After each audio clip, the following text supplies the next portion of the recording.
நேயர்களுக்கு வணக்கம். நமது தொலைக்காட்சி துவங்கப்பட்டு 2 ஆண்டுகள் கடந்து விட்டது. 1600க்கும் மேற்பட்ட செய்திகள் ஒளிபரப்பாகிக் கொண்டு உள்ளது.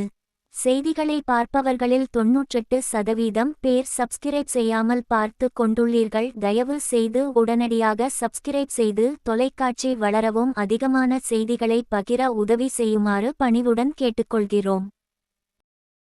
தேசிய அளவிலான கோ கேம் ஒடிசா சென்று பதக்கங்களை குவித்த கோவை மாணவர்கள். ஒடிசா மாநிலத்தில் நடைபெற்ற தேசிய அளவிலான கோ கேம் போட்டியில் கோவையின் பல்வேறு பள்ளிகளை சேர்ந்த மாணவர்கள் கலந்து கொண்டு தங்க பதக்கங்களை குவித்து தமிழகத்திற்கு பெருமை சேர்த்துள்ளனர். சீனாவில் வெய்கி எனப்படும் கோ கேம் விளையாட்டு உலகம் முழுவதும் பிரபலமான விளையாட்டாக உள்ளது. எதிராளிகளின் காய்களை சுற்றி வளைத்து அவற்றை கைப்பற்றும் இந்த விளையாட்டு நுட்பங்கள் மற்றும் வியூகங்களை அடிப்படையாக வைத்து விளையாடப்படுகிறது. இதனிடையே தேசிய அளவிலான கோ கேம் விளையாட்டு போட்டிகள் ஒடிசா மாநிலம் பூரி பகுதியில் நடைபெற்றது.